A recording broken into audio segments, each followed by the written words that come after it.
Bienvenue dans mon podcast Wild Woman. Je m'appelle Karine Lemaître, je suis aventurière, thérapeute et guérisseuse chamanique nordique. Je suis intimement convaincue qu'à l'intérieur de chaque femme, il y a un esprit libre, sauvage, une aventurière qui souhaite créer sa vie en dehors des sentiers battus, avec ses propres règles. Wild Woman est là pour qu'on s'inspire les unes les autres, qu'on se soutienne, qu'on s'élève et qu'on vive une vie au-delà de toute mesure. Bonjour et bienvenue dans ce tout nouvel épisode de Wild Woman. Je suis ravie de vous retrouver, d'autant que en fait il y a eu un grand trou depuis le dernier épisode, qui n'était que le 3e podcast, mais j'ai plein d'idées et en fait j'arrivais pas à sortir mon podcast. Il y avait un truc, généralement quand ça bloque c'est que j'ai quelque chose à aller voir derrière et j'ai pris le temps de laisser descendre, de laisser faire et de voir un peu qu'est-ce qu'il y a d'autre en fait qui avait besoin d'émerger. Jusqu'au moment où j'ai compris, notamment avec l'accompagnement des femmes qui ont travaillé avec moi tout cet automne dans le programme Wild Woman, dans des transmissions que j'ai faites, dans des accompagnements que j'ai faits avec elles, et puis des accompagnements que j'ai faits avec elles. Je parle plus français en plus. Et puis autour, je me suis rendu compte en fait qu'il y avait un sujet qui était beaucoup plus important pour moi, qui avait besoin d'émerger maintenant. Et j'ai eu besoin de le sentir à l'intérieur de mon corps pour pouvoir vraiment l'exprimer et le partager. Et ce sujet, en fait, c'est le sujet des reliefs, de l'authenticité, des valeurs, des combats, etc. En fait, je m'aperçois au fur et à mesure du temps, dans mon propre travail de développement personnel, dans les accompagnements que je fais, que le double effet qui se coule du spirituel et de tout le monde tout court, hein, c'est de vouloir être un peu lisse, un peu bien, un peu sympa, ne jamais avoir de défauts. Et je l'ai remarqué, ça fait maintenant 18 ans que j'accompagne des gens, que je suis en tout cas dans le bien-être, dans le développement personnel et tout. Et il y a un énorme piège dans lequel tout le monde, j'ai l'impression en tout cas, tombe quand on commence une démarche de travail transpersonnel, quelle qu'elle soit, hein, on n'est pas obligé d'être thérapeute soi-même ou quoi, mais en tout cas de remise en question et développement personnel, c'est de vouloir lisser tous les grains de notre personnalité. On a une super liste de tout ce qu'on estime être des défauts, de tout ce qu'on estime ne pas être aimé par les autres. Donc si c'est pas aimé par les autres, ce n'est pas aimable par nous non plus. C'est souvent aussi sous-tendu par des choses qui nous sont répétées depuis notre enfance, par nos parents, nos frères, nos sœurs, les adultes autour de nous, les profs... Voilà, et comme il y a souvent un prisme récurrent autour de certains traits de caractère qui sont catégorisés comme des défauts, nous les prenons nous-mêmes comme des défauts, même plus un trait de notre personnalité, hein. Et en fait, nous n'avons de cesse que d'essayer de changer ça, et d'avoir une lutte intérieure pour changer ces aspects de notre personnalité, sans même savoir s'il n'y a pas certains de ces traits qui sont vraiment au service de qui l'on est vraiment. Et puis, souvent aussi, on se dit qu'on va arriver à tout changer, or c'est pas vrai. Il y a certaines choses que l'on considère comme des défauts, ou qu'on essaye un peu de se cacher de nous-mêmes, qui font aussi pleinement partie de notre personnalité. C'est ce qui fait que nous sommes nous. Et en fait, on essaie de se le cacher, donc dès qu'on est attaqué là-dessus, ou qu'on nous fait une réflexion là-dessus, on explose, parce que c'est inentendable, vu que nous-mêmes, nous n'acceptons pas ces parties de nous. Et c'est justement ces parties d'ombre qui ont besoin qu'on mette de la lumière dessus et qu'on les accepte telles qu'elles sont. Il y a des choses qui changeront, des choses qui changeront pas, mais c'est comme ça. Et ça, c'est quelque chose de très important sur lequel je travaille moi beaucoup à l'heure actuelle et sur lesquels je fais travailler la plupart, ou voire la quasi-totalité des personnes qui travaillent avec moi. Parce que je pense qu'à un moment donné, faut vraiment se lâcher le bulbe, quoi. On est en train de se martyriser en permanence, et on laisse n'importe qui venir pointer des choses que nous sommes, sans savoir ce que nous avons vécu, ce que nous avons traversé, pourquoi nous sommes comme ça. Et il y a peut-être des choses qui sont juste qui nous sommes, et c'est au-delà de ça, de qui nous sommes, et donc qui font clairement de nous un être authentique, mais en plus, certaines choses pointées par des défauts par certains sont de grandes qualités pour d'autres, et c'est pour ça que ces gens-là nous aiment. Je vais vous donner un exemple, parce que, justement, si ce sujet me touche, c'est que je ne suis pas exempte de ce genre d'auto-jugement ou du jugement extérieur. Des choses que j'ai beaucoup eu de mal à accepter dans mon existence, parce qu'on me l'a souvent reproché, et j'ai toujours essayé de le changer sans comprendre que j'essayais de changer qui j'étais profondément, c'est que je suis quelqu'un de très direct, donc j'ai pas beaucoup de filtres, j'ai appris à en mettre au fur et à mesure du temps. Voilà, on grandit, on apprend les codes de la société, etc. Mais je suis très directe, et en étant très directe, ça on dit sharp en anglais, je dis ce que je pense, je dis ce que j'ai à dire, même en consultation, je mets les formes, mais j'estime que le respect des gens que j'ai en face de moi et l'honnêteté que j'ai à avoir envers eux, c'est surtout quand on me paye de leur dire les choses et pas leur faire perdre du temps. Après, je dis pas toujours tout, je nuance, etc. Mais en gros, j'ai toujours été considérée comme quelqu'un de dur. Et me dire que je suis dure, c'est quelque chose qui me blesse énormément, qui m'a toujours blessée, jusqu'au jour où c'était une thérapeute, je me rappelle, qui m'a dit « Mais peut-être, Karine, c'est juste ta personnalité, t'es comme ça, t'es dure, t'es cash ». Et en plus, c'était une thérapeute qui avait les mêmes traits de personnalité. Et c'est pour ça que j'allais la voir.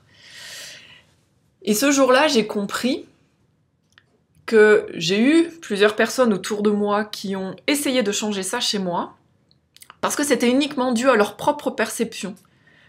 Moi, à l'intérieur, je suis un chamallow, quoi. Je suis un Polly Pocket, c'est peut-être pas Polly Pocket, mais un bisounours, voilà. Bon, Polly Pocket, on voit la référence des années 90. Hein. Et donc, en fait, à l'intérieur de moi, c'est Bisounoursland, quoi. La méchanceté, je comprends pas, je fais toujours en sorte d'aider les autres, etc. Mais j'ai une apparence qui est un peu distante, puisque je mets du temps à créer du lien, c'est ma personnalité. Pour ceux qui me connaissent pas, j'ai un trouble du spectre autistique, donc c'est très difficile pour moi de rentrer en contact avec les gens. Et la surinterprétation extérieure, c'est de me renvoyer le fait que j'ai cette distance ou ce côté très direct, et comme c'est très peu accepté, et puis d'autant plus dans la société dans laquelle on vit, hein, si on se contorsionne pas et qu'on se met pas à plat ventre, ça passe pas fort, et ben voilà. Et je n'ai eu de cesse pendant des années d'essayer de changer ça, jusqu'au jour où j'ai compris, alors il y a pas très longtemps, mais je l'ai compris, que c'est pour ça que les gens qui travaillent avec moi viennent travailler avec moi, parce qu'ils savent que j'ai ces qualités-là. C'est pour ça que les gens qui sont autour de moi, j'ai des amis qui me le répètent régulièrement, ils me disent au moins toi on sait ce que tu penses, et on sait toujours où on en est avec toi. Parce que, voilà, quand je dis ça me plaît pas, si je dis ah bah là je préférais faire autre chose, j'ai envie d'aller me coucher, je suis par exemple une couche-tôt, je vais pas me forcer en soirée à essayer de rester levée jusqu'à 3h du mat pour faire plaisir à tout le monde. Et ça fait partie de mon honnêteté radicale, il y a un livre qui s'appelle comme ça, par rapport au monde. Et en fait, tous ces reliefs-là, à partir du moment où on commence à les accepter et les intégrer, pas comme des ombres à cacher, des choses sur lesquelles travailler, mais des choses qui font éminemment partie de notre personnalité, de notre authenticité et aussi de ce que l'on a à offrir au monde, parce que ça reste aussi des qualités, des potentiels, etc., alors on devient de plus en plus authentique, alors on s'aligne de plus en plus. Et ça m'a percuté dans le programme Wild Woman que j'ai accompagné, parce qu'on a beaucoup travaillé sur la redéfinition de la Wild Woman. Enfin, ça veut tout dire et rien dire. C'est un titre, parce que je travaille principalement avec les femmes, parce que j'ai tendance à faire les choses que les autres ne font pas, mais ça englobe énormément de sujets. J'ai eu des femmes qui m'ont dit « Ouais, mais du coup, moi je suis moins wild woman que les autres parce que je suis mère de famille, donc du coup j'ai moins le temps pour m'occuper de moi, ou j'ai moins l'impression de sortir des sentiers battus, etc. » Mais en fait, ça c'est du bullshit. C'est vrai que j'ai beaucoup travaillé autour de l'image de l'aventurière, etc. Dans les premiers épisodes, mais c'est juste parce que c'est quelque chose qui me touche beaucoup, mais le principe c'est de reprendre juste le concept et l'énergie dans le fond, et de la faire sienne pour ce qu'on a à mettre en place dans sa vie. Et il n'y a pas de oui mais parce que je parcours pas le monde toute seule, je suis pas une wild woman, ça n'a rien à voir. Je pense qu'une wild woman c'est aussi quelqu'un qui se dresse avec tout ce qu'elle est, avec ses perfections, ses imperfections, ses qualités, ses défauts, et qui est une femme debout, qui accepte pleinement qui elle est. Et sans avoir à s'en excuser, sans avoir à se cacher.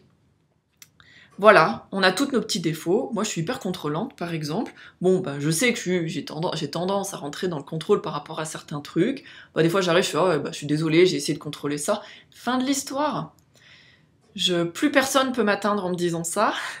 Et j'ai arrêté de m'auto-flageller. Et ça veut pas dire que parce que j'ai tel et tel défaut, tel et tel relief, je ne peux pas inspirer des gens, je peux pas prendre ma place, je ne peux pas faire ce que j'ai à faire en tant que femme dans ce monde et à partager ce que j'ai à partager parce que j'ai ces défauts-là.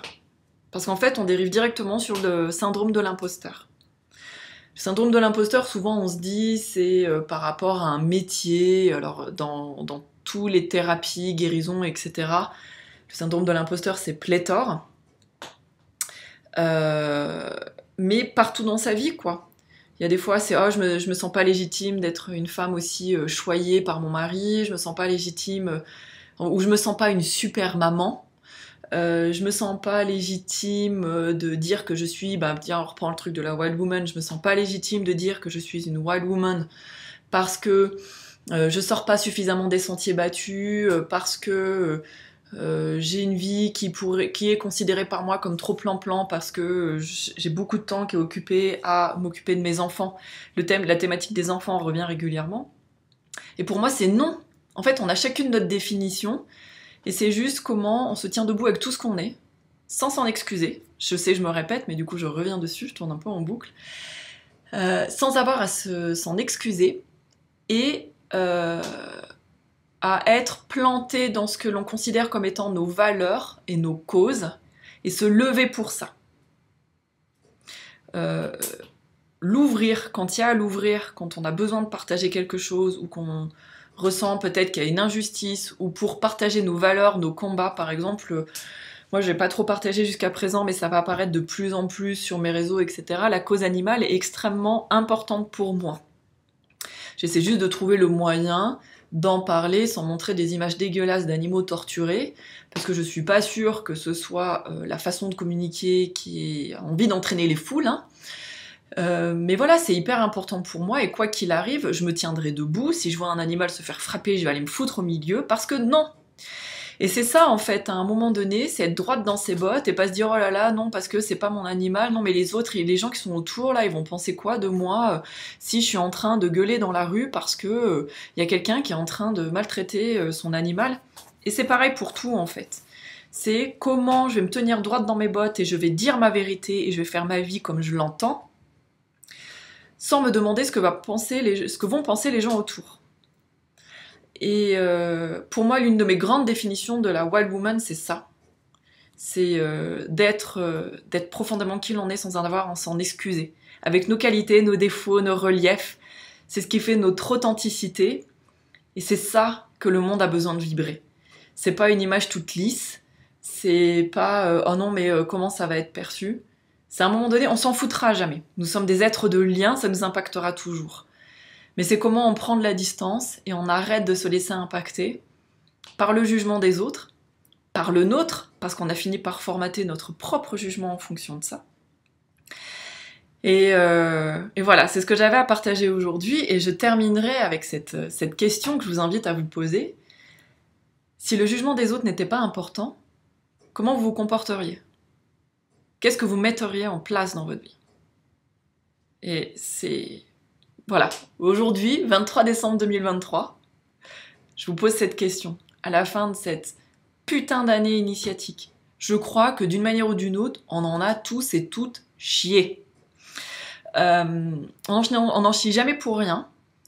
Il y a... Voilà, on va dire, pour résumer, que c'est une année vraiment qui a été initiatique, où on a été face à beaucoup de choses qui ont été plus ou moins hardcore.